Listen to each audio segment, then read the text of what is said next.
What's that? How was Friday's ribbon cutting?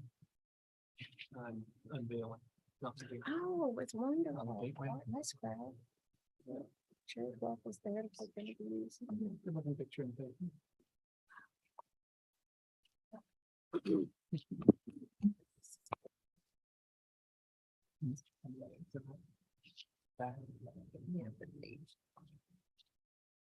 One of those good days. Well, it's have that humidity and heat.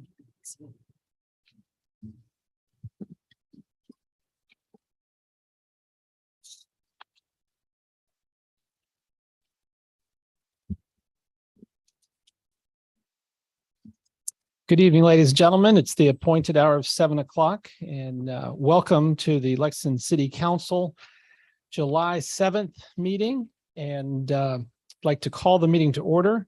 And our first order of business, if you could all please stand and join me in the Pledge of Allegiance. I pledge allegiance to the flag of the United States of America and to the republic for which it stands, one nation, under God, indivisible, with liberty and justice for all. Thank you all very much. Thanks for venturing out on a balmy summer night. Next item on the agenda is consideration of the agenda. I'm not aware of any changes or additions. Unless there's an objection, we will approve the agenda as presented. And hearing no objections, it is approved. And we'll move straight into presentations. I'd like to invite Dinah Huppman to the podium. Dinah, Director of Social Services, welcome. As a reminder to folks, we like to invite all of our agencies throughout the year to come and visit with council to keep the relationship and keep us informed of the goings-ons at the different agencies. And Dinah, we're glad you're here. So thank you for having me this evening. I'm going to start with speaking how the Rockbridge Area Department of Social Services fared through the public health emergency and where we are in this process. The Virginia Department of Social Services likes to call this unwinding. However, we at the local level are anxiously awaiting for the unwinding to begin the process and how this is going to affect not only the individuals that we serve, but also the staff within our local department. As of May 1st, because our statistics are always a month behind, we currently have 7,301 eligibility cases between the three localities. Of those, 883 are Lexington residents. That number is broke down to 642 on Medicaid, 228 on SNAP, 12 on TANF, and 1 auxiliary grant. The Virginia Department of Social Services is still operating under the public health emergency. This means that anyone who has qualified and applied for Medicaid since March of 2020 cannot be closed, except for 3 reasons. That individual is either requested their case be closed, they move out of state, or they are deceased. For SNAP, recipients of Virginia has elected to leave the full emergency allotment in place, meaning households receiving SNAP benefits get the full amount for that allotment based on how many members are within their household. So when we talk about unwinding process, we are waiting guidance from the state level to determine how this takes place. Because not only is it going to affect the individuals who will no longer qualify for Medicaid, it also will affect our SNAP recipients who will have an impact of having a reduced allotment funded to them. This also is going to impact local staffing because of the increased caseload that we will have. Because right now we are not processing the Medicaid applications, we are just taking them to determine eligibility for that. So as I stated, we are anxiously waiting, as the state has given us on 3 separate occasions dates that this process was to begin, and on 3 separate occasions has moved that date. And right now I do not have a projected date or anything from the state guidance on that to be able to do. Another program that we are currently offering at the Department of Social Services is the Cooling Assistance Program. Many of you are probably aware of that. That is taking place through August 15th. Individuals for this program will qualify based on income if they have someone in their household over 60, under 6 years of age, or currently disabled. they can apply for that benefit. And the current allotment this year for that household has gone up, and it is $600 per household. And that could be used towards your utility bill or toward an air conditioning unit itself. And as with any of our programs, applicants can apply for these programs either online, by phone, or in person at our agency. So the services unit, let's talk about them a little bit. They continue to operate under the public health emergency. And of course, that is our child protective services, adult protective services, foster care, and adoption. We currently have 21 children in foster care with the department. None of those children are from the Lexington area. I am happy to report that since March of 20, one good thing that has taken place that I'm really excited about is that we have completed 23 adoptions for our children. Now, these children are in their forever homes, and I'm happy to have been a part of that process to be able to place those children in their forever homes. We were very fortunate that these children were in homes that were wanting to adopt them. So the process made that process a lot easier to go through. We are hoping in November to have an adoption celebration for all these 23 families and the community to kind of show where we are and where we come from, plus to also recruit for any local foster families, because that definitely is a need that we need in this area still and have for quite a while to be able to do. For child protective services, we average around 100 open referrals between the 3 localities. 16 of those right now are from Lexington, as well as adult protective services cases. They average around 100 open referrals, and 16 of those are from Lexington at this time. And of course, the Children's Services Act, also known as the CSA, is under the Department of Social Services. They have 123 children in care. 12 of those are from Lexington at this time to be able to do. So I can't talk about all this without talking about our staffing and where we are with staffing. So as many of you are aware, we are no different than any other agency or business out there right now. Our staffing, we have vacancies and we don't have people applying. So right now we have 36 total employees at the agency.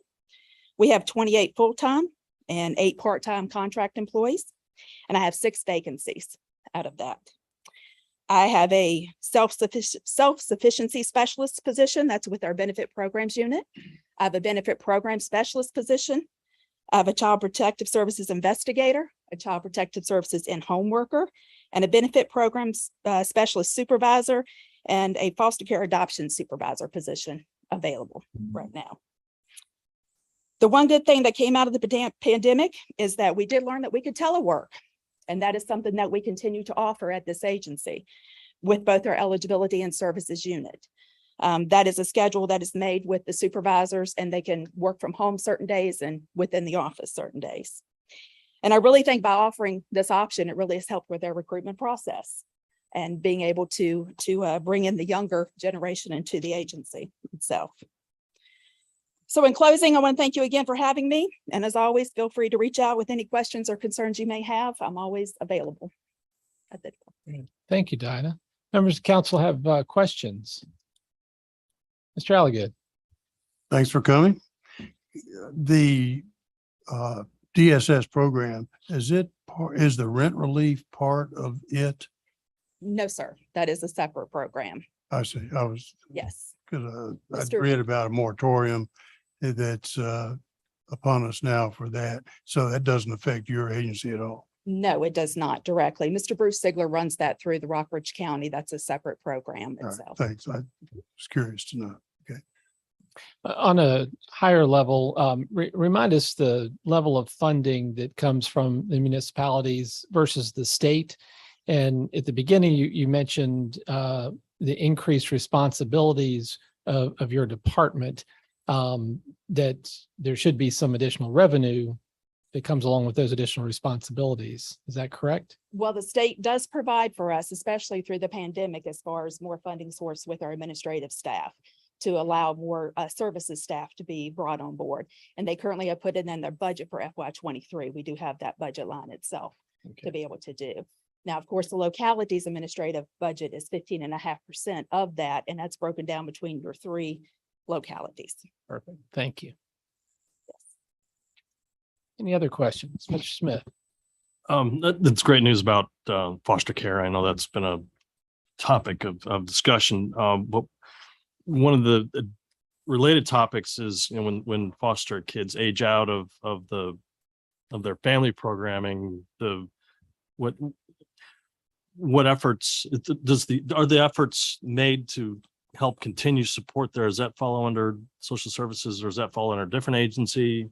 And I guess the follow-up is how is it working, or is it, how are we doing in that? Well, we're working on that with the Virginia Department of Social Services. There is a program called Fostering Futures.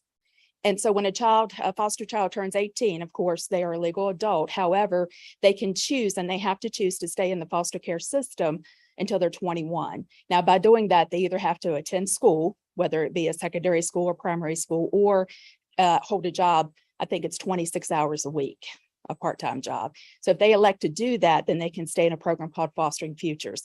That program will pay them directly what we were paying them for their base rate pay monthly for the room and board in foster care, which right now, it went up July 1st. It's currently $772. So we do try to work with them up until 21. They have an option to stay in. And some, I do have some currently now. We actually have 3 that we're working with now that are choosing to do that. Great, thank you. I know that Intercept has a presence in our community. Can you speak to your cooperation or interaction with them? Intercept has been wonderful, just like all of our, they're just one of many of our therapeutic foster homes and group homes and things that we use as far as the agency throughout Virginia itself. Intercept is a wonderful program, and they have been wonderful here. But as I stated before, we still need more local foster families. Right. And that is something that we are trying to do and recruit for, and hope to move forward, especially as we've come out of COVID and the pandemic, to look forward to recruit more of those. Because unfortunately, we would take kids in, they don't get to stay in this locality. Most likely they have to go to another locality to be served. Because of the lack of foster Correct. parents. So anybody listening that has a heart, it's in their heart to do so. Intercept, I perceive, has done a great job of marketing and soliciting for foster parents. So, and advocating for foster programs as well. Yes. And the one thing I want to add to that is, if you're not interested in being a full-time foster parent, we're always looking for respite homes as well. Still have to go through the training, which is a good 6 to 7 weeks. And they are being offered virtual now, which is great as well. But it is a training process, background checks, everything to be a foster parent, but you're not making a commitment to take a child in full time. You're only making a commitment to take a child in for a night, a couple weeks, a weekend, something to that. And respite care is desperately needed as well. Just, if we take a child in at 2 a.m., it's much easier to call a respite home than to drive them to Danville or Richmond to be Certainly. able to do. Great. Thank you. David. With you mentioning staffing issues, but yet taking advantage of the opportunities for some employees to telework, have you had to navigate any of the changes to state policy on having the ability to work remotely that I guess went into effect just about a week ago? We do not, because we are a local Department of Social Services. We don't fall under those guidelines. Excellent. The Virginia Department of Social Services, they are state employees, and they did go back in the office this past week, or the majority of them did. What would be the impact on your department if you were not considered local and if you didn't have that opportunity to offer remote work to some of your employees? Do you think that would be a negative? I certainly do, because again, we can choose to go back in and not offer that telework option. My board and I chose to leave that option in place for employees, just because I think it really helps them. Keep in mind that every one of these jobs comes with a lot of paperwork. And there are days that you're not seeing clients face to face, or knocking on doors, or going into homes, or having appointments. And those days you really can get a lot done by home and really doing that paperwork process. And we're all on a network for the department. And, each individual that teleworks is under strict regulations and guidelines to work during these hours, and we can see what they're doing. It's great. It's fantastic. Your board is allowing you to offer that to your employees. Yeah, it really has, for the recruitment aspect. I have a lot of new employees right now that are from the younger generation. They're coming in without any social service experience, but willing to learn, and great team players. And this has been a wonderful thing to be able to offer them. And a majority of them don't live in this area. A lot driving from out of this area, Roanoke, Buchanan, those places. So with gas being the price that it is today, that's also a huge impact It's great. to be able to do. So if there's a silver lining from the experience that was COVID, it's learning new ways to operate and be successful. So Absolutely. thank you for being with us, and please take back our appreciation to your staff for the work that they do for those that are most vulnerable in our community. And we think about you and your team and uplift you all to have success and patience and make progress with all the citizens in our community. Well, thank you. And you are welcome to stay for the remainder of our evening, but if you'd like to get outside, please have a great evening. Next item on the agenda is consideration of minutes, and you received those in your packet. Janie did a great job as always. Unless there's any objection, would like to approve those as presented. And hearing no objections, we will have those stand approved. Next item is citizens' remarks and comments. And Arnie, if you can check and see if anyone signed up, whether you signed up or not, if there's anyone here who would like to speak to council, it's empty. Anyone who would like to speak to council this evening? Hearing none, it's 7:15. I'll close the citizens' remarks and comments and move into the consent agenda. And it's there for your offering. I make a motion that we approve the consent agenda as presented. Second. Have a motion and a second, and we'll have a roll call vote. Mr. Alligood, Aye. Mr. Smith. Aye. Mr. Ziegler, Aye. Ms. Strong, Aye. Ms. Alexander. Aye. Motion carries unanimously. Thank you all very much. Next item is reports and communications, Blue Ridge Resource Authority. Mr. Smith, No report. Main Street, Lexington. No real report, but I do want to give a huge thank you to everybody who helped with all the 4th of July festivities. It was fabulous. It was a great celebration, and a lot of people went into work together on that. A lot of volunteers. We had Main Street Tourism, the Chamber, George Hugie with the Freedom Food Festival, the Public Works Department and Police. They worked overtime, working all the events, but thank you to everybody who helped in any way with those events. Here, here. Thank you, ma'am. Planning Commission. Planning Commission continued a discussion of the planned unit developments for mixed use. And that's all I have. Very good. Regional Tourism Board, Mr. Ayers is absent. And share with everyone to be sure to wash your hands and keep your distance. And if you're not feeling well, stay at home. Dennis shared with me that he has COVID and is on the mend, down but not out. So our thoughts are with him for a quick recovery. Raro, Mr. Ziegler. So the RARA Board of Directors met last night, and since our Executive Director, Mr. Chad Coffey is here, I'm going to go ahead and bounce past to Chad and let him kind of hit the highlights on RARA. Thank you. I appreciate it. Just to hit some of those highlights, just finished a very busy year, not to mention spring. The month of June, we had baseball finishing up, softball finishing up. We also provided end of season clinics to try to continue to foster some of that growth that we were able to see during the season. Adult softball finished up. That was the first time in talking to Daryl that works for us. He, I think first time in 20 years that we've offered adult softball, and that program went off without a hitch. We had a volleyball program taking place on Wednesday nights at Rockbridge, about 32 girls showing up weekly for that, which was fantastic. Would like to thank Davina Copsey for that. She takes that bull by the horns and kind of runs with it. Still ongoing. It's been growing. It was in the paper this week. The pickleball, the article was kind of spot on. It's growing. It's taken off in our area. And I think there's still some opportunities for it to continue to grow. One of the things we're looking at is offering a competitive league, not just the open court play, but an actual competitive league maybe this fall. So that's something we're looking at. I'd like to thank the Rockbridge Pickleball Club publicly for their help in sitting down many meetings and just kind of hashing out the logistics and being able to get that off the ground. So we're looking forward to that continuing to grow. Just a couple other thank yous, just things that maybe people don't see that's happening for railroad, but is benefiting the community. Funk's Welding, I think Steve Funk's the owner. He donated quite a bit of time and resources to a project out at Rivermont and Fairfield to get the bleachers back into a working condition. So we appreciate his efforts there. City Public Works, they're kind of at our beck and call. We've never had a phone call with them, and they haven't, been able to help us almost on the spot. We were able to get some new dirt put on Brubaker Field. They sent a machine over that cut what was going to take us 4 or 5, maybe 6 hours worth of work with our equipment. They did it in less than 10 minutes. It was almost worth video, and it was fantastic to see and much appreciated from our end.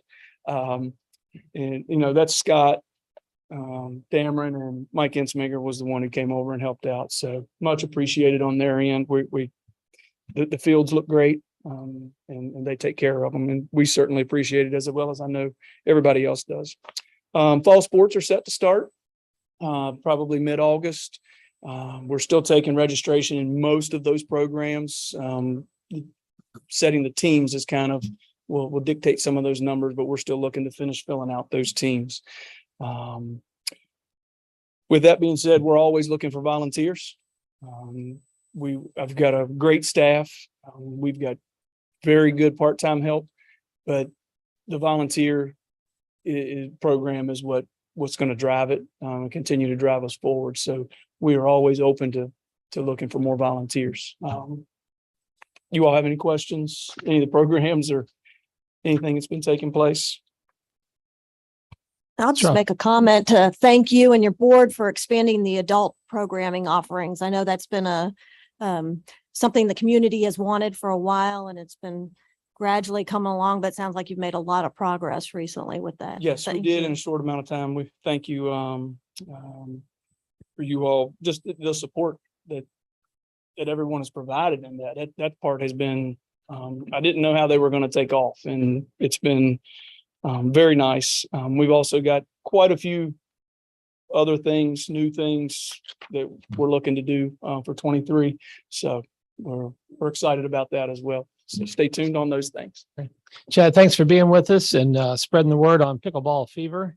It is alive and well in Lexington, and clearly through cooperation, there's nothing we can't accomplish. So 100%. more volunteers and more cooperation. That's it. Thank you. Thank you. Thanks for being with us tonight. And if I just want to highlight two items.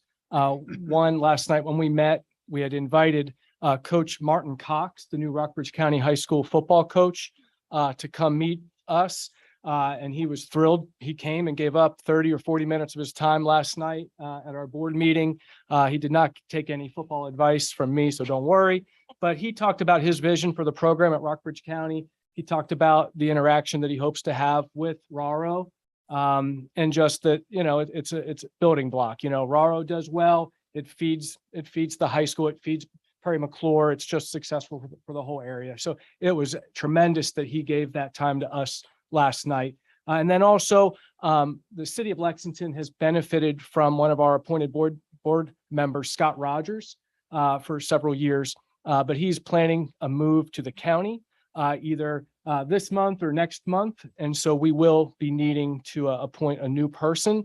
But I just wanted to, publicly thank Scott because Scott served the county as a board member, and then he moved to the city of Lexington, and he continued on serving, technically the city of Lexington. But what is always unique about our board of directors is you can't tell who we represent, if you will. Who appoints us. We always kind of have the best interest of our programs in mind and our kids in mind and the whole region. So, but thanks to Scott, and we're looking for someone to unfortunately take Scott's place. Thank you. Thank you. And certainly uplift Scott as a fine example for seeking solutions and working for the best interest of our children. So the next generation can come up strong and successful. Thank you, sir. Next item, threshold, Ms. Alexander. Yes, threshold did meet, and we kicked off with discussing the presentation from DHCD. and decided that they would be an excellent resource for funding options if and when a possible project or a location in the area is identified. We also had an opportunity to get to know Shadri Sands a little bit better. He attended the presentation with DHCD, but we didn't have an opportunity to speak with him. But we did on this occasion, and he said that he did enjoy the fact that his first interaction with us was talking with the state of Virginia as he worked on the homeless initiative team to increase affordable housing across the state of Colorado where he came from during the administration of Governor Hickenlooper. He said that the team saw that the greatest hardships existed out there at the city county level, where it was not always known that plenty of resources existed at the state level. So he was very pleased to see that Virginia had a multitude of programs available to help us in our smaller jurisdictions. So his experience in housing is going to be a true asset to Threshold, as all other members are.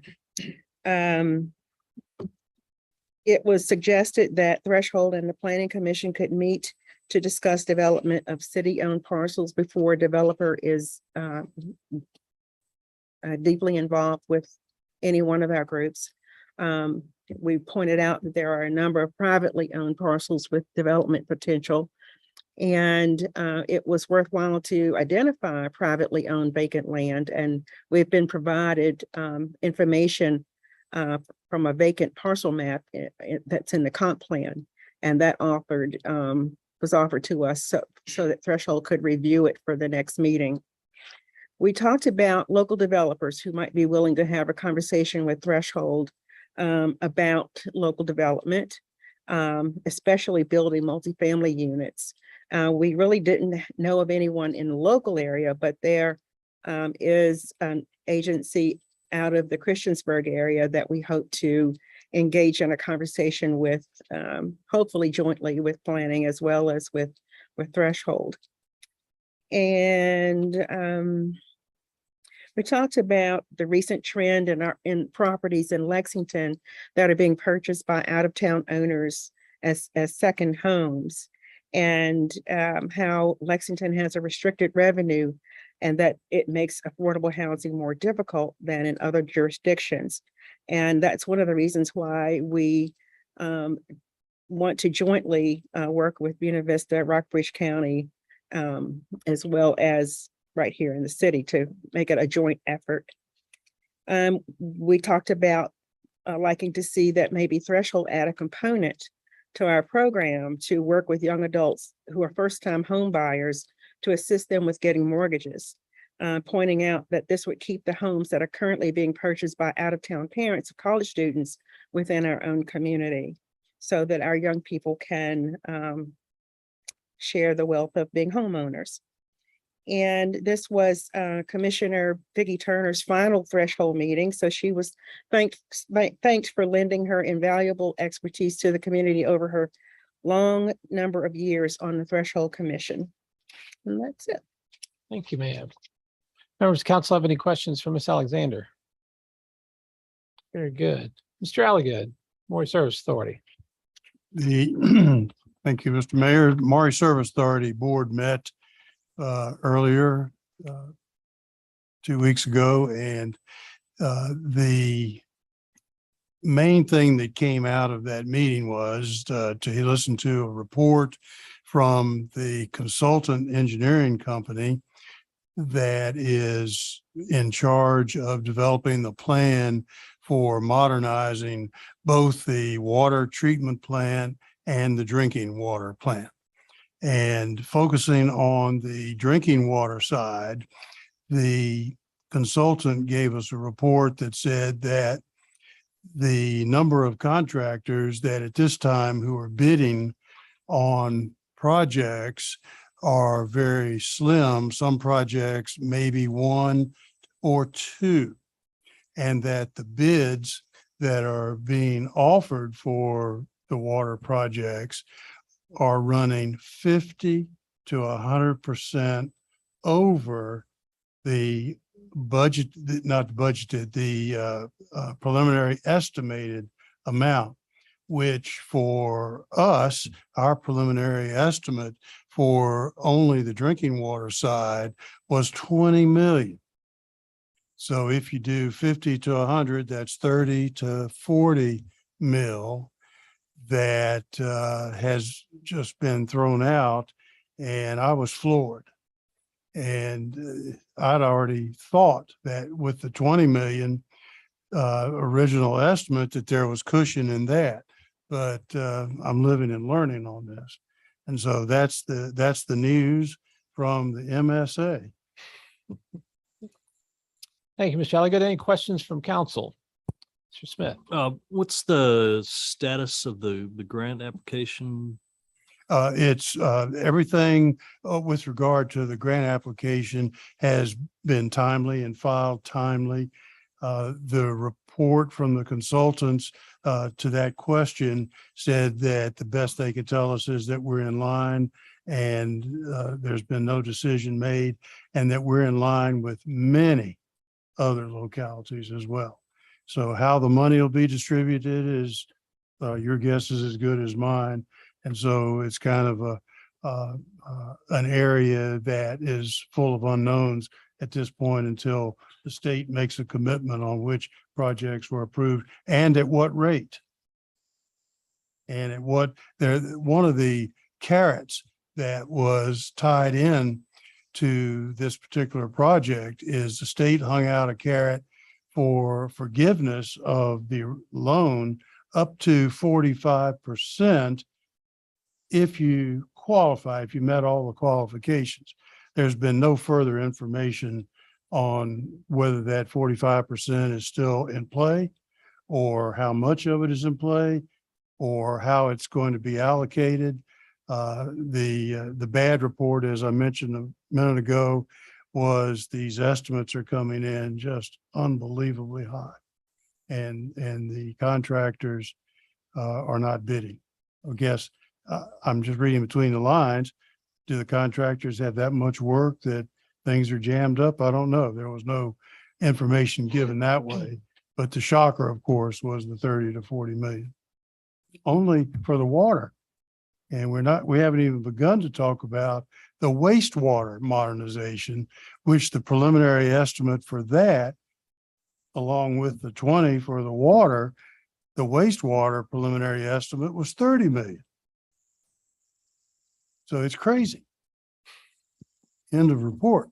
So I'll go ahead and I know I've said this a bunch of times and I realize I'm certainly not an engineer, but until someone tells me why it cannot be even considered, it was only March 2022, just 3 months ago, that Buena Vista has a quote of $20 million for a wastewater plant upgrade or repairs or replacement. So if our estimate is 30 million and their estimate is 20 million, and if you're saying that both estimates could be off by, any percentage, let's hope we exhaust all possibilities of working together with our partners and regionally, because for example, the city of Lexington and Buena Vista are, only 6 to 8 miles apart, depending on how you do it. And $50 million is a whole lot of wastewater treatment plants or more than that. So just throw that out there, and I'll keep saying it until someone tells me exactly why it should not be considered. Throw something else out, and that is historically, we've paid for these through billing for our customers' bills. Levels at this rate, at this dollars at this level, get it straight here, are probably going to require general fund revenues. It's really concerning to me. When will we hear, remind me when we'll hear about the grant status? Supposedly, that question was also asked, and the projection is August. Thank you. Projection. 2022. 2022. Yeah. Yes, 2022. And I can't help but think that some of the estimates amongst the incredibly volatile inflation rates and lack of supply of product and the states having tremendous infrastructure dollars from the federal government, that some of these quotes have been recalculated for private sectors that are trying to get the job done. So we'll see where it all falls in the coming months as we stare down a recession. Or in Lexington's case, we directed all that government money, not 100%, but close to it, to infrastructure. And wouldn't it be reasonable to think that other localities did the same, which is putting pressure on the contracting market, the supplies for particular jobs or projects. And so it's boom time, I would think, and at a large expense. When will the water treatment upgrade go out to bid? As soon as the state comes back with approval for it. And depending on how the approval works and depending on how the cash flow is going to work, originally we had thought, well, we'd go out for the whole project at one time, particularly with that carrot of the 45% forgiveness factor dangling out there. But we may be forced into taking a much closer look at the implementation and decide what really has to happen first. And then second, just because of the magnitude of the dollars involved. Thank you, Mr. Alligood. Next item on the agenda is the mayor's report, and I only have a couple of things. First, wanted to enlighten you, the Central Shenandoah Planning District Commission, which I am your appointee. We met earlier on back in June 21st. And a couple of things to highlight from that meeting. Number one, for our region, we completed the pandemic response and recovery plan, which was required under federal regulations. And we also had a presentation on the comprehensive economic development strategy for the greater Shenandoah Valley. Both pieces of information are on the website and direct you to that. It's always fun to talk about what the response and recovery plan should be in the case of a pandemic after you've been through one. So it was a great presentation, and we got that piece completed, as it were. Other items were a thank you to our community and all the communities that approved their budgets and continued their funding of the Central Shenandoah Planning District Commission. I'll remind you that the assessment that we pay, which is a per capita, most all of that goes towards matching funds. So when there's a matching, a grant that needs some type of match, our money's already in it, and that gets dispersed amongst the entire district, whether it be our friends in Stanton, Augusta, Waynesboro, Rockingham, or Harrisonburg, amongst others, Highland County as well. And I reference that because the budget, primarily due to Afton Express and the Bright bus system in Stanton and Waynesboro, the budget went from 5.6 million to 11 million forecasted for fiscal year 23. And again, the bulk of that was significant dollars coming from the federal government for that transportation services. And if you haven't ridden Bright or Afton Express, encourage you to check it out. It's a pretty good, it's a neat way to travel Afton Mountain or greater Augusta County. And lastly, there's no, or we entered into a memorandum of understanding with Allegheny County. Allegheny County is part of the Greater Allegheny Planning District Commission. Despite their name being on it, they have Roanoke County and City and Botetourt, which frequently they find themselves not having shared visions, and they identify a lot more with what we have going on in the Shenandoah Valley. So we've entered into a memorandum of understanding where Allegheny County will be receive updates and newsletters and be on all the mailings related to the Central Shenandoah Planning District Commission. Fun fact, if you didn't know, you can get more details from Chris Sladen because he did his thesis paper for, I think it was a master's degree with planning on the Planning District Commissions. And if Allegheny wanted to leave their current Planning District Commission, or if they just simply wanted to join the Central Shenandoah Planning District Commission, it would need to be an act of the legislature to do so. So we encourage them just to be our friends, and we'll share information if there are any circumstances that they want to join in on either grants or other, there's a fee structure that's already in place and they would be compensating. So there's no cost to Allegheny, and there's no obligation from them for any compensation from that standpoint, and no obligation from our staff to support their projects, if that makes sense. So full disclosure to make you aware of that and remind you about the good work that the Planning District Commission does a lot of times with strategic plans, comprehensive plans, and our resource for our planning department. And I think also shepherd our grant for the North Main Street improvement and our bike ped plan. Those are all things that they've recently supported the city of Lexington with. And the other item, to piggyback from Leslie's comments, a huge thank you to Public Works, Lexington Police Department, Lexington Fire Department, Main Street Lexington, for the Freedom Food Festival and for the Children's Parade. Americana at its best, and great cooperation with all the neighbors.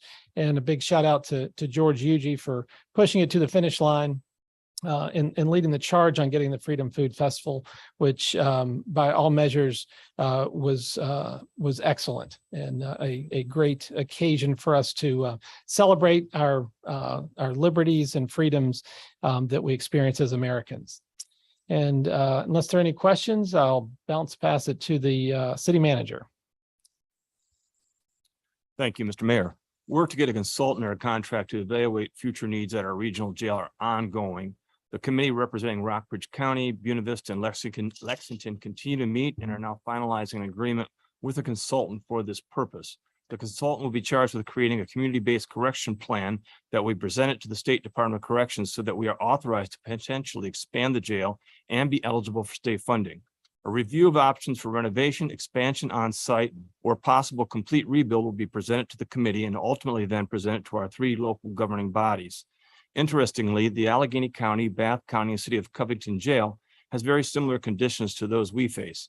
Therefore, we are jointly entertaining using the same consultant to evaluate the needs for each jail and ultimately even exploring whether there is any reason to consider working together jointly to address our local correctional needs. The Rockbridge Regional Emergency Communications Center and our local public safety agencies continue to work on conversion to a new computer-aided dispatch and record-keeping system. The implementation of this new system is nearing the final phases, which consist of system testing, a soft launch, and staff training. These activities should be completed sometime between this coming September and November. Noise ordinance update. The city attorney, chief of police, and I have been working on an update of the city noise ordinance. Current ordinance has not been revised in some time and does not incorporate some current means of monitoring and code enforcement, such as decibel meters. While there is no widespread concern about violations within the city, we do receive complaints on occasion. Therefore, we do want to be prepared to effectively work on complaints as they are received. Jim, if you could pull that microphone a little bit closer, just for those being able to listen at home. Sure. We are working, city staff is working with Sandra Stewart to implement a grant award to improve water quality in Woods Creek. Among other items, the grant will provide additional dog waste disposal stations along the trail, a dog waste digester, and possible improvements to riparian buffers. The city staff is working on removal of some of the outdoor debris and old equipment that may be a hazard to anyone on the old VDOT site that the city currently now owns. And the co-op is mowing grass in exchange for using it for their Kubota equipment, and the vehicles and equipment that have been kept on the site without permission are being removed or have been removed. There were some private vehicles and equipment on that site, and we've asked them to remove those vehicles and equipment. Bit of positive news, June revenues continue to be very positive in June, that is. Our financial picture for FY 22 is very healthy. We will most certainly have a substantial year-end balance.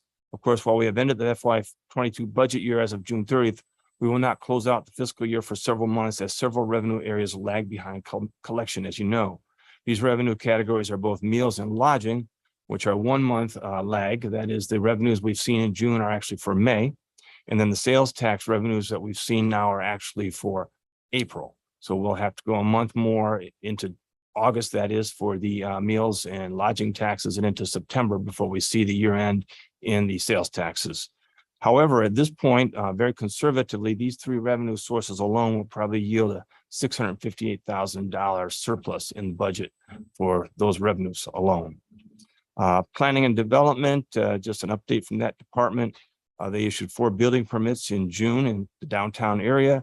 The building inspector and fire marshal continue to work with Washington Lee to assure code compliance for a proposed wall at the back of the University Chapel.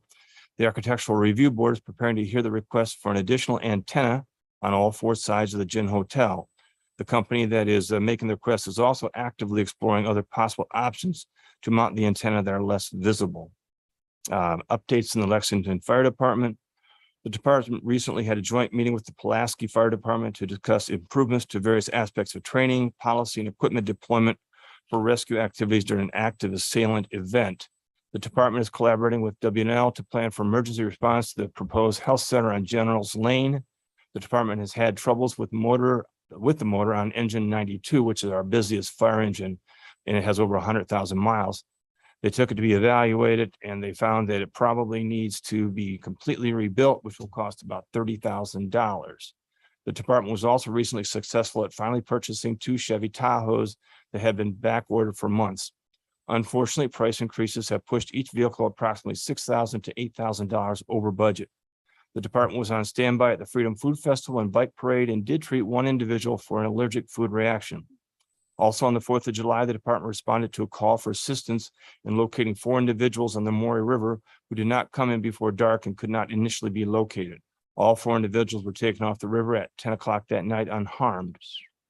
Perhaps not a first, but clearly unusual, the department responded to a fire call when a wall-mounted picture caught fire as the light on the picture malfunctioned. Thankfully, the fire was out when the department arrived. Updates from the police department. The department is sponsoring a junior police camp August 1st through 11th. This coincides with the time between summer school activities and return to school in mid-August. The camp will run Monday through Thursday from 8:30 a.m. until 5 p.m. 19 participants have enrolled, 8 each from the city and county and 3 from Buena Vista. All sworn officers completed the regular firearms qualifications. Officer Paget, Lewis, Stockdale, and Administrative Assistant Fisher attended crime prevention training in Virginia Beach. The police department and fire department are both individually and collectively conducting active shooter training and response activities on an ongoing basis. The North Main Street project, you may actually see some work on that project soon. They're doing this current week, sweeping the area to identify utility location positions. And the week of July 11th through 15th, they will be doing pre-construction drilling to determine soil conditions under the roadway. All that said, construction activity is months away, perhaps the summer of 2023. I've also been told we can expect actual public presentations about the project in September, this coming September. Diamond Hill Water and Sewer Project. Many thanks to the residents of this area for their continued patience. As you know, if you've been in the area, many of these streets continue to be very broken up, dusty, loose gravel on the pavements, and we continue to see water line and sewer line being removed and replaced in those areas. And hopefully come the fall, late fall, November, we'll see those areas paved, completely repaved. Tough situation for everyone who lives in that area or travels in that area. Just wanted to thank City Council for the ability for Deb and myself to go on vacation last month and missed the second meeting in June. We had an enjoyable time and really appreciated being away. So thank you very much. And I'll take any questions anyone might have. Mr. Alligood. Thank you for your report. The antennas question. Yes, sir. Is this a new set of antennas that will replace the others or be in addition to the others? It is in addition to what is already there. At one point in time, or the first time this came before the Architectural Review Board, they had been permitted, was it 4 antenna on each side? 4 sectors. Okay, 3 for each of the 4 sides of the hotel, but they only mounted 2. So now they are coming back to ask for that 3rd antenna that was originally approved. So the board will review whether or not now to approve that or not. They're under no obligation to approve it, but that request has been made. Thank you.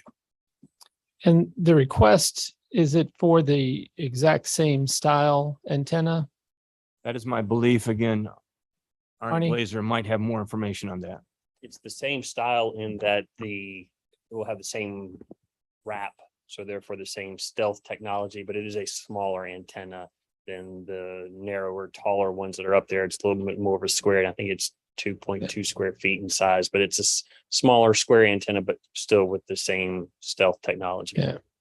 Yeah. When those that are up there were approved, and then sometime later erected, I know I had concern, and I think other members of council did too, that for our historic downtown, that we may not want stealth and shiny antennas on top of our buildings.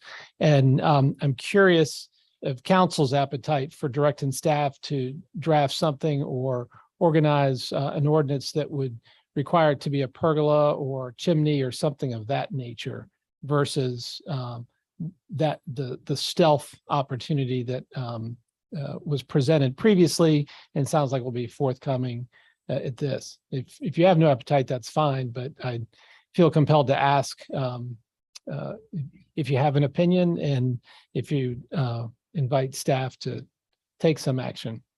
Wasn't there previously, with regard to antennas mounted on rooftops, a requirement for some architectural blending of the antenna to the area and not just be, for the want of a better word, a sore thumb sticking up?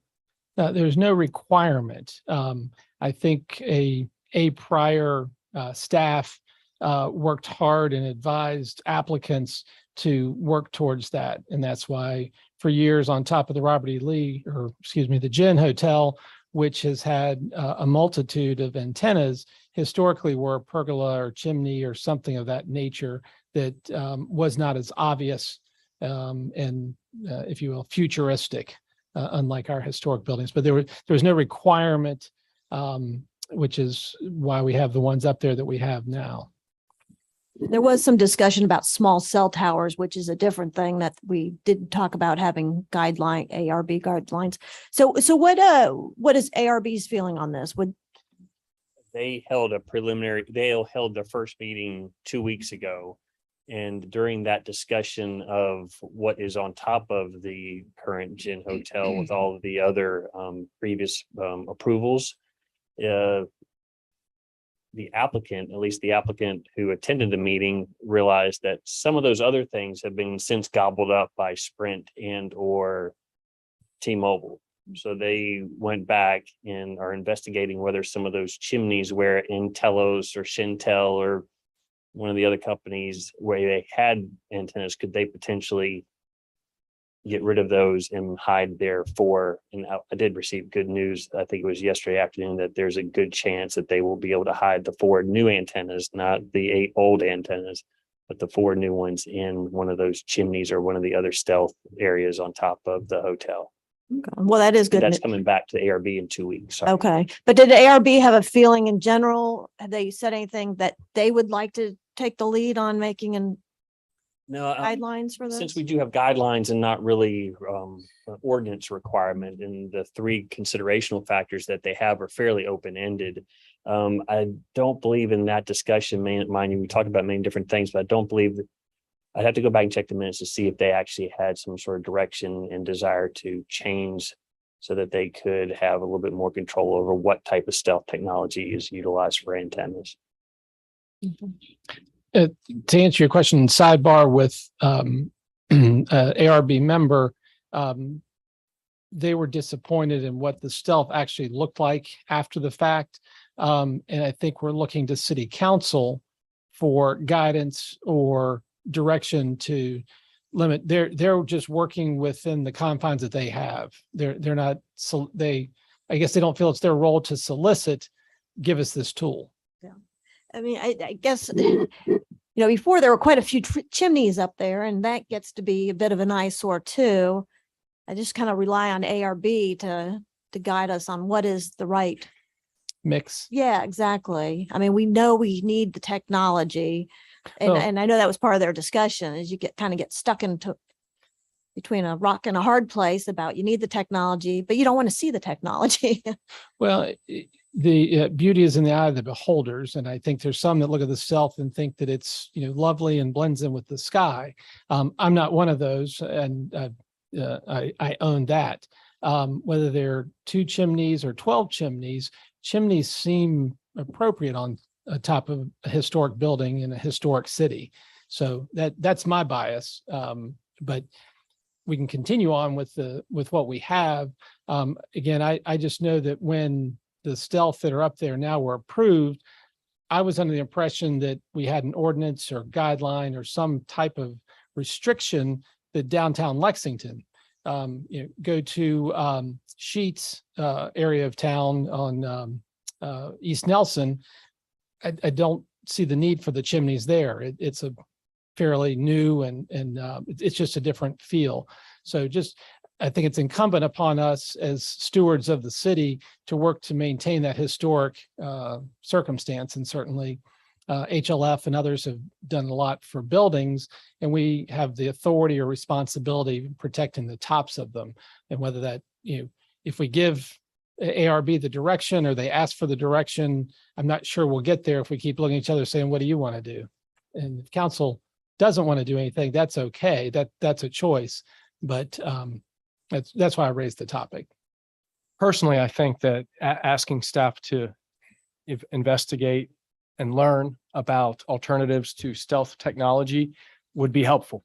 That's just us doing our job. What we do with that, we can decide to not touch it then, but just asking staff to do the research, I think that's us being good stewards of the city. I mean, the fact of the matter is we don't allow satellite dishes to be visible from the street in our residential neighborhoods. We put that on every resident in the city of Lexington, and that's a zoning, that's in our zoning. We could ask staff to do this research. We could adopt something into our zoning, and then there could always be zoning, if someone needed to have a stealth utilize stealth technology, there could be a zoning variance. I mean, there could be something done at that time. But I see if staff is able to do research, I would support them doing that research, and what we do with that, we can go from there. If I could just caution, we're always going to be reactionary. So once the foil film thing becomes the old thing and whatever the new thing comes, even if we do research now, whatever the new thing is, it's going to catch us a little bit off guard as well, just to point that out. But it's still the blending of these antennas architecturally on the tops of historic buildings, I think is what we're talking about. The technology inside is separate from that, just making it look like Lexington. I'm just going to say, make it look like Lexington, old Lexington downtown. I would be definitely in support of blending antennas into the fabric of downtown Lexington. And I agree, out near Sheets, it's a different flavor in there. Not that it's good or bad, just a different flavor. And historic Lexington has a look that is its own. So I would be in support of staff developing guidelines for architecturally blending antennas in the historic district. I'm calling our city attorney to weigh in if this is a misguided idea, or if you're comfortable, if the majority of council would like to see some provision or ordinance or requirement for ARB to embrace specifically in the downtown historic district. I think at this point, it's definitely something we can look into. I don't know right off what the potential contours are, but it seems to me, just practically speaking, if we can block satellite dishes from yards, we can also require certain aesthetic requirements sort of as a guarantee prior to installation. If it comes in installed something different, they got to take it down and fix it until they get it right. So certainly something we could work with and figure out what levers, what tools we have that council can implement to give the architectural review board maybe a little bit more authority to sort of lean on these applicants to get to where we need to be. Very good. Well, in the past, I thought that's what ARB was doing, and that's why we have the chimneys up to a point where we had to build a pergola because we had too many chimneys. Now the pergola is gone. I don't know if those two main posts out front are still there, but the pergola itself has been removed. Aside from that, was the term stealth used in defining the characteristic of the antennas that have been installed? So I would argue that that is not well used, that term for those antenna. So whatever the attorney comes up with as far as stealth technology, that is not it. Getting back to David's suggestion, having staff research it more in terms of not an ordinance, but design guidelines. Personally, I was, my words, I mean, just, I'm asking staff to, let's start looking at it. What, if we want to institute an ordinance or we want to do guidelines, we can, but until staff is able to evaluate and say, this is what is done in other historic small, downtowns that with buildings that top out at 5 or 6 stories, so that we can accomplish the goals of, business, but also our historic downtown. So that's kind of where I'm at, to turn staff loose, but not to guarantee tonight, make an ordinance. I'm comfortable doing that. I just, let them start their work. More bring us back options. Yes, please. to- That's what I would prefer. And the goal being to work diligently to maintain the historic integrity of our historic downtown. The technology and antennas that are up there now, which were advertised as stealth and no one would ever see them because they blend in with the sky, has not been fulfilled in my eyes, and I think Mr. Smith's eyes. And to be able to have some options, the latest and greatest technology we'll always welcome, but how can we do it aesthetically comparable to our historic downtown is the directing staff to go explore that and bring us back some options. So it's what I was trying to advocate for, and it sounds like there's no objection to that concept. I would even go as far as saying that once there's a decision on the request that's on the table now, that there be a moratorium on taking any further requests until we know exactly what we want. Certainly an option. Thank you, ma'am. Staff have any questions or curious of what council is requesting? Very good. Thank you.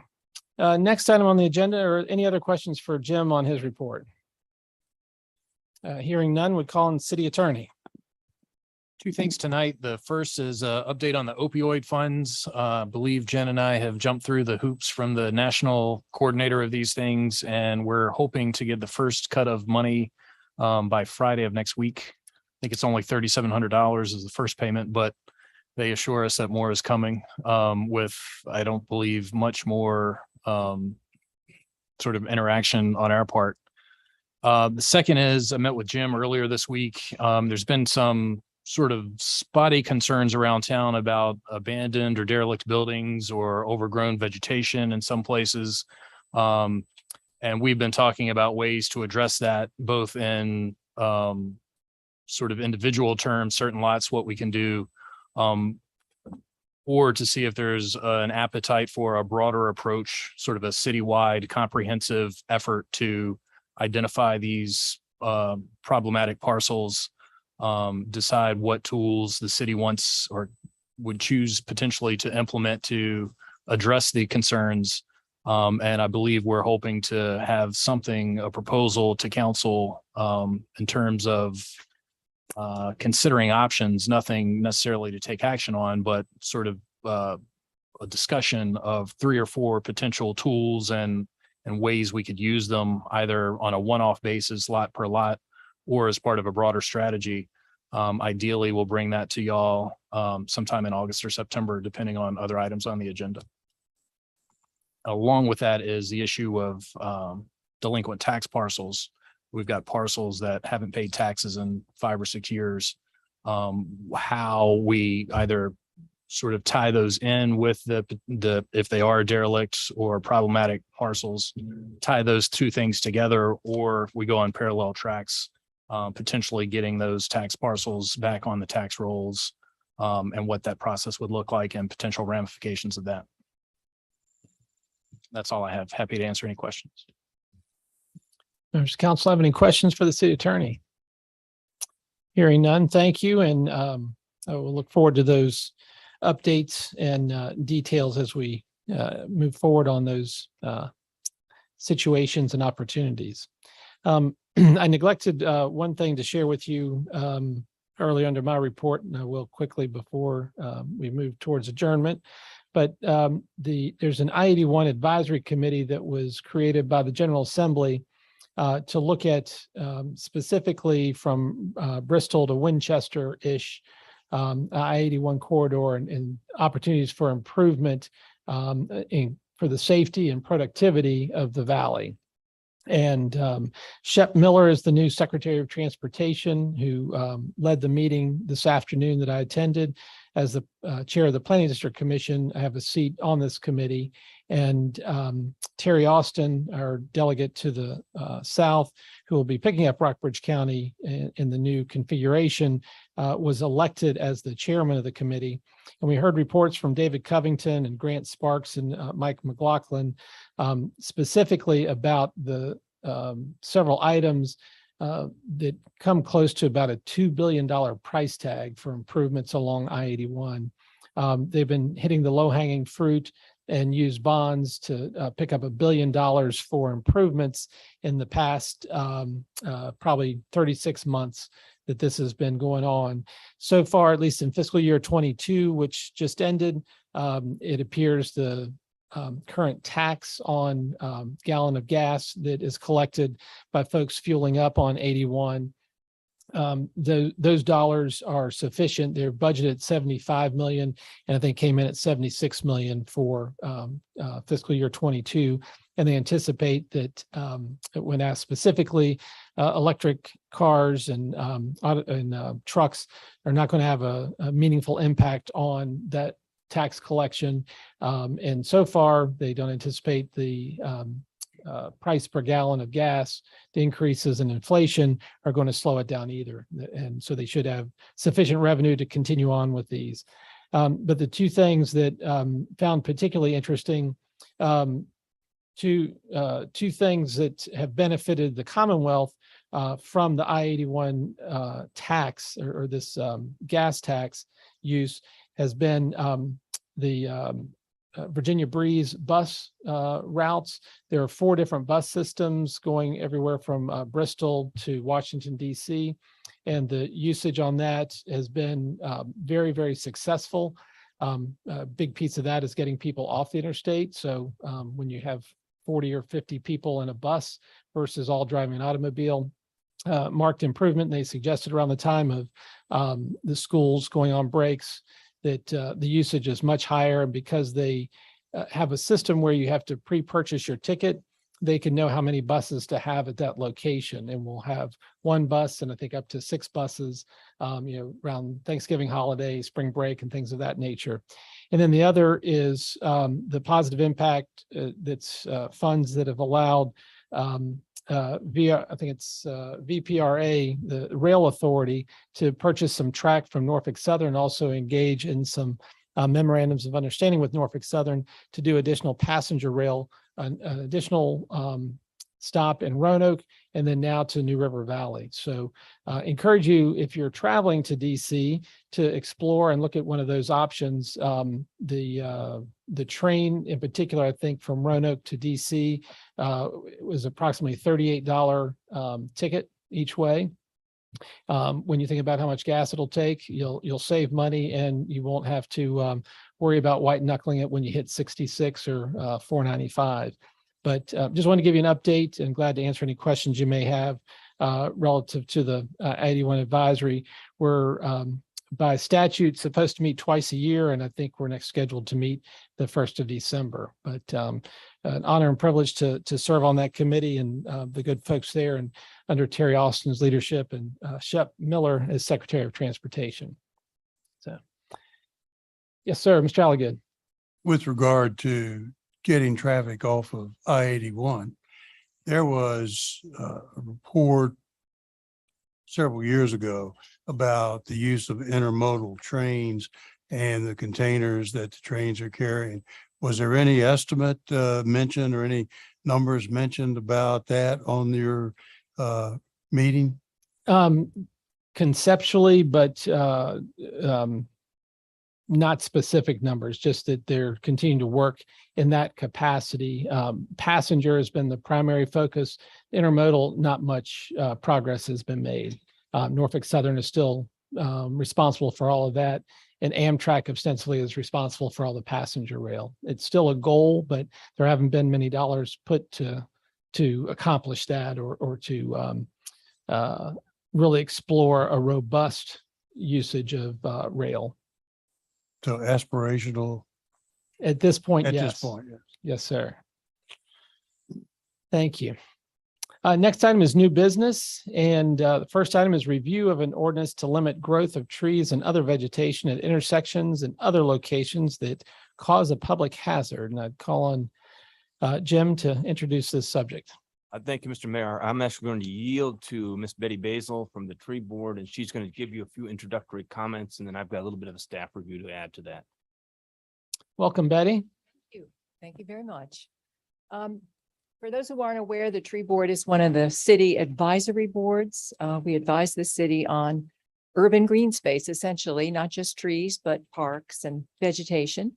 Our staff contact is Celia Rainey, who is the city horticulturist and arborist. She comes to our bi-monthly meetings. And we had 3 new members start last June, and we thought one thing we could be useful for the group would be to acquaint ourselves with our existing city code to see what kind of job it did as far as protecting trees and green space. And we had a number of meetings and covered various topics, looked at some ordinances from other cities for guidance.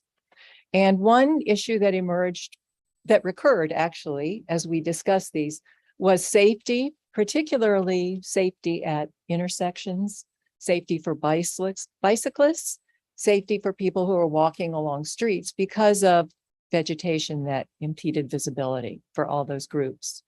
So we looked at various other ordinances and developed the Waynesboro language and sent it on for Jim's review as a possible change in our ordinance. As you might know, vegetation and trees are addressed in a number of places in our code.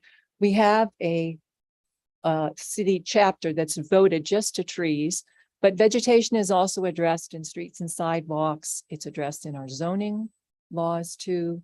And so we thought that this could be a possible improvement. Any questions? No, ma'am. Thank you for your service on tree board, and for your past service to the city as the city arborist, and for being with us this evening and bringing this forward. And again, this is just for review this evening. We will plan to have a public hearing and consideration in the future. Thank you, Betty. Thank you, Mr. Mayor. And as you noted, it is for review this evening. There was some additional language that was discussed earlier. I want to give credit to Councilmember Ziegler about asking with regard to fire hydrants, what kind of zone might be required there to keep vegetation back. We got input from the fire department. There are requirements. So we will incorporate those into this draft ordinance so you can review that and have some consideration of it at our next meeting when it's a public hearing for that purpose. So I do recommend we move forward and have that public hearing. Unless I hear something more, we'll put that on the agenda at our next meeting. And one of the things that we learned from the fire marshal is that the state fire code actually does touch on trees and clearance above streets. And that the state does require 13.5 feet. And so what the draft happened to say 12. And so that is one of the adjustments that we would make, of course, to align it with state fire code. And another one of the suggestions was in this draft, as you get down to some of the sections A, B, and D, or where we talk, or B and D, where we talk about that the city may, in some instances, need to prune trees. But we would want to also include and vegetation, because I mean, again, this ordinance, this draft ordinance would be talking about trees and vegetation, and that are impeding public safety, ability to walk and bicycle and see safely, and that city staff would have the leeway to do that if there was a violation, and if, you know, speaking to the property owner didn't work. Of course, we always like to do that to get anything taken care of. But I think we agreed that a couple of those minor changes could be made, and it would just still have the desire, or meet our desires. Thank you, Mr. Ziegler. Any other questions or comments for staff? Hearing none, we'll look forward to those adjustments and addressing that at a future meeting in the not too distant future. Next item on the agenda is resolution requested by Rockbridge County in support of their Smart Scale grant application. And I'll call on City Manager, who's going to call on Arnie. If I recall, this is sidewalk improvements. Right, there was a pedestrian study done for Route 11 north of town. And out of the 13 or so projects, they have elected to go forward with 3 of those projects for a smart scale application. And a couple of weeks ago, Chris Slayton asked that we also put in a resolution of support. As he put it, it's a requirement for smart scale applications to have localities or adjoining localities put in a resolution of support. So that's what you're being asked to do this evening, is vote on a resolution of support for the county's smart scale application for pedestrian improvements along Route 11 north of town.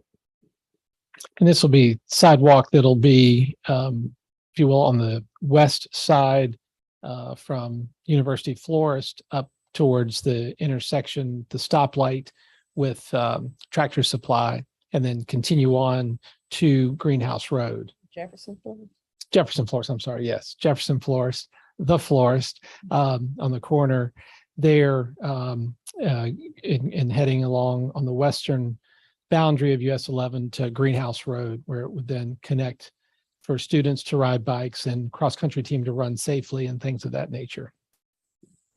I think it's a great project. And as you mentioned, riding bikes, is this a multi-use? I mean, specifically says pedestrian infrastructure, but would it be a multi-use path for bicycling as well, or is it just intended to be a sidewalk? So sorry, since it's not stated as a multi-use path, and from what I believe I recall from the actual plan for Route 11 North, it was a sidewalk, I believe 5 foot wide, but don't hold me to that. So Yeah, not a technical 10 foot wide multi-use path. One, I don't think you could get a 10 foot wide multi-use path in on that west side of Route 11 North, and particularly as closer you get to the light with Tractor Supply. So I believe it's a sidewalk. Okay, but they did look at the feasibility of having a multi-use path then?